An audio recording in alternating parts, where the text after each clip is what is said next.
شوہر کی اتھارٹی اپنے اوپر تسلیم کرنا اور اس کا احترام کرنا. مرد تھوڑا ایگوئسٹک ہوتا ہے, اس کو اپنی عزت, اپنا وقار, اپنا مان سمان, اس کے اوپر بہت اس کا دھیان ہوتا ہے. وہ بڑا اپنے آپ کو مانتا ہے, ذمہ دار مانتا ہے, اور یہی ہمیشہ سے چلتا ہے. اسلام نے بھی اس کو قبول کیا ہے. اتھارٹی شوہر ہے. اللہ نے فرمایا الرجال قوامون علی النساء, مرد عورتوں پر قوام ہیں. قوام ہیں, ان کے اوپر اتھارٹی ہیں. ڈیسیجن میکر گھر میں مرد ہوگا, گھر میں بڑا مرد ہوگا, وہ گھر کا نظام چلائے گا, اتھارٹی وہ ہوگا. کامیاب عورت وہ ہے جو اپنے اوپر شوہر کی اتھارٹی کو مانے, وہ اپنے آپ کو ماتحت مانے. اسلامی گھر وہ ہوتا ہے جس میں سب آزاد نہیں ہوتے ہیں. باپ آزاد, ماں آزاد, شوہر آزاد, بیوی آزاد, بچے آزاد, ہم سب آزاد ہیں. کسی بھی گھر کا نظام نہیں چل سکتا ہے جب کوئی ڈیسیجن میکر اور گھر میں فیصلہ کرنے والا نہ ہو, کوئی اتھارٹی نہ ہو. گورنمنٹ چلتی, اسکول چلتی ہے, پرنسپل کیوں بناتے ہیں اس میں, سمجھ رہے, کوئی اتھارٹی ہونا چاہیے. اسلام نے مرد کو اتھارٹی دی ہے کیونکہ مرد قوی ہوتا ہے اور کرائسس میں وہ گھبراتا نہیں ہے. ویسٹ میں ایسے کئی ایکسپیریمنٹس کیے گئے جس کے بعد انہوں نے بتایا کہ کرائسس ہینڈلنگ میں جو میل جینڈر ہوتا ہے وہ زیادہ مضبوطی دکھاتا ہے. انہوں نے لڑکے لڑکیاں دونوں کو پنجرے میں رکھا. یہ ایک ایکسپیریمنٹ ہے, ایسے کئی اور آپ کو ملیں گے. اور ان کو پنجرے میں ڈال دیا اور انہوں نے دیکھا کیا کرتے ہیں یہ لوگ. تو لڑکیاں, بچیاں جو ہیں, چھوٹے بچے, لڑکیاں چلانے لگی, شور مچانے لگی, اور لڑکے جو ہیں وہ راستہ ڈھونڈنے کے لیے صلاح کیسے, اس کو کچھ توڑیں, کھینچیں, کچھ کریں, راستہ نکالیں, اس میں سے اوپر چڑھ رہے ہیں. انہوں نے راستہ نکالنے کے لیے کوشش شروع کی اور لڑکیاں شور مچانے لگی. تو یہ ایک ایکسپیریمنٹ ہے. اس کے بیس پہ صرف سارا فیصلہ تو نہیں ہوتا ہے, لیکن انہوں نے بایولوجیکل چینجز دیکھے عورت کے اندر, اس کی سائیکولوجیکل نیڈز دیکھیے.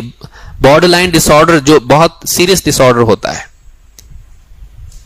جس کے نتیجے میں اکثر سوسائڈز پیدا ہوتے ہیں, اس میں آپ دیکھیے یہ جو ڈس آرڈر ہے زیادہ تر جو ہے فیمیل جینڈر میں ہوتا ہے.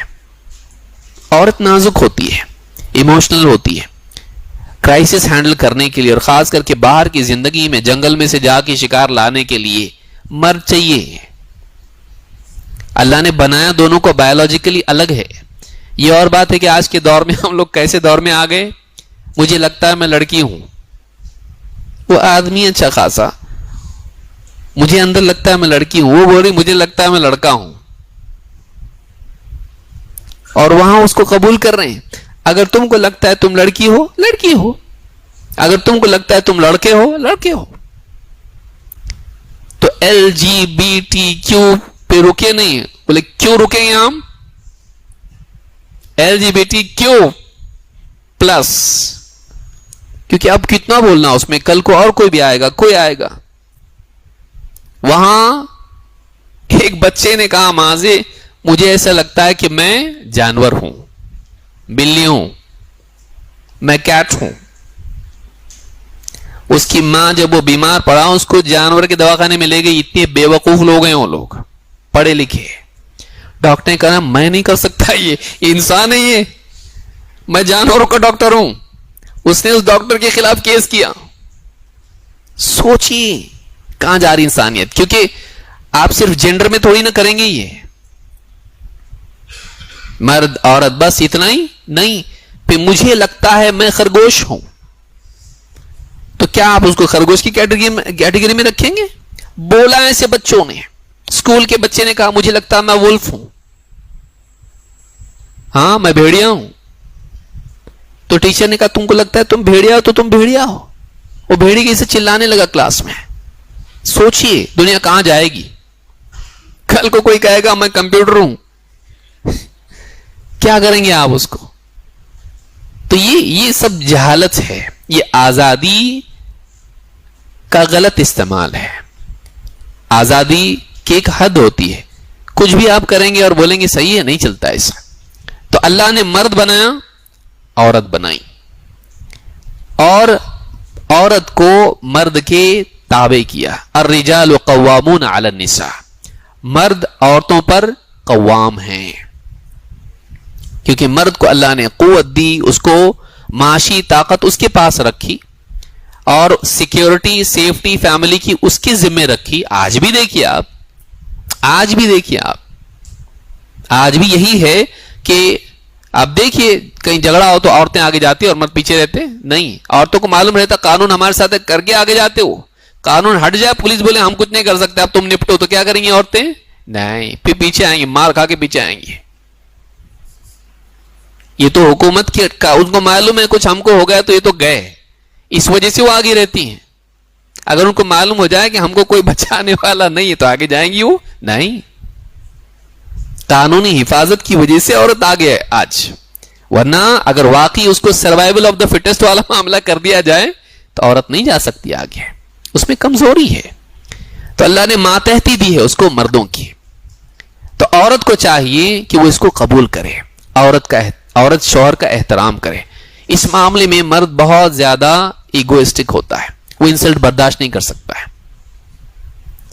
اگر مرد کا وہ احترام نہ کرے، اس کی عزت نہ کرے، اس سے بدتمیزی سے بات کرے تو وہ انتقام اس سے لے سکتا ہے، زندگی خراب ہوتی ہے.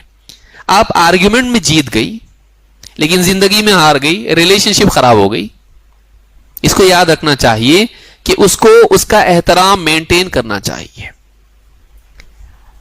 ایسا نہ کریں کہ نکاح کے بعد میکے میں چلی گئی اور شوہر کے بارے میں ایسا ڈسکس کی کہ شوہر کا انسلٹ ہو گیا، اس کا مذاق اڑا دیا.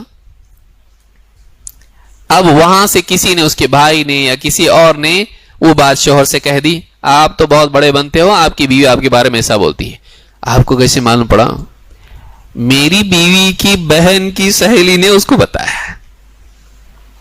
معلوم ہے کہ کیا ہے، یہ نیوز وائرل ہے مارکیٹ میں.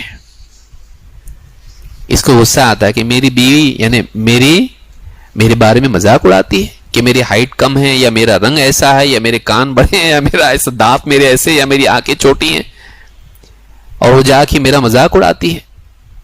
بتائیے اس کے دل میں کیا ہوگا؟ اس کی محبت پیدا ہوگی، نفرت پیدا ہوگی.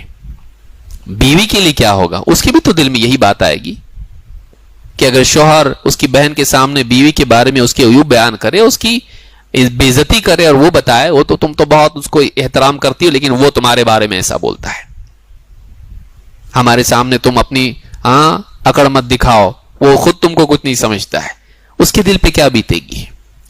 تو احترام بہت اہم چیز ہے، اور شوہر اس کا سرپرست ہے، ذمہ دار ہے، تو اتھارٹی کا احترام کرنا ضروری ہے. الرجال قوامون علی النساء، اللہ کے نبی صلی اللہ علیہ وسلم فرماتے ہیں لا يصلح لبشر ان يسجد لبشر، کسی بشر کے لیے مناسب نہیں کہ وہ کسی بشر کو سجدہ کرے. ولو صلح لبشر ان يسجد لبشر لامرت المرأة ان تسجد لزوجها من عظم حقه عليها، کسی انسان کے لیے مناسب نہیں کہ وہ کسی اور انسان کو سجدہ کرے. اگر انسان کے لیے انسان کو سجدہ کرنا روا ہوتا، جائز ہوتا، تو میں عورت کو حکم دیتا کہ وہ اپنے شوہر کو سجدہ کرے، اس کے شوہر کے اس پر حق کی عظمت کی وجہ سے. اس کا بہت حق ہے اپنی بیوی پر. تو یہ جو حدیث ہے جس کو امام احمد اور نسائی نے روایت کیا ہے، بعض اوقات عورتوں کو ایسی باتیں پسند نہیں آتی، لیکن یہی بات اگر عورت کے بارے میں آئے تو پسند آ جائے گی. اگر یہی چیز شوہر کے لیے ہوتی تو معاملہ یہ نہیں کہ ایکوالٹی، معاملہ یہ کہ ہم کو یہ ملنا نہیں چاہیے اور ہم کو وہ ملنا چاہیے. اللہ تعالیٰ نے دونوں میں فرق رکھا ہے، ذمہ داریوں کا دونوں میں فرق رکھا ہے، جسمانی اعتبار سے، مزاج کا. اسی لیے اللہ تعالیٰ نے ایک کو دوسرے پر حاکم بنایا. یہ اللہ کی طرف سے، یہ اللہ کی طرف سے. اس کو قبول کر کے چلیں، اس کی ماتحتی اپنائیں، اس کا احترام کریں. تو عورت کے لیے کامیابی کا راستہ یہ ہے کہ وہ اپنے شوہر کا احترام کرے. یہ نہیں کہ شوہر اس کو ڈانٹ دیا تو وہ بھی ڈانٹ دی، آپ سے اونچی آواز میری ہے. نہیں، اگر ایسا کرے گی ٹھیک ہے، قانونی جنگ جیت جائے گی، لیکن تعلق کی جنگ ہار جائے گی. قانونی اعتبار سے تو صحیح ٹھیک جیت گئی، لیکن آرگیومنٹ جیتنے میں آدمی کو نہیں کھونا چاہیے. تو وہ بحث تو جیت جائے گی، شوہر کا انسلٹ کر دیا، اس کو سب کچھ ثابت کر دیا، برا ثابت کر دیا، تو نے بے عزت کر دیا اس کو، اس کی حیثیت بتا دی، لیکن اس کے بعد کیا؟ اس بحث کو تو نے جیتا، اس بات کو تو نے جیتا، اپنے کو صحیح ثابت کر دیا، لیکن اس کے بعد شوہر کو تو نے کھو دیا. کتنا بڑا نقصان ہے اس میں. تو یہ بہت بڑی چیز جس کو یاد رکھنا چاہیے.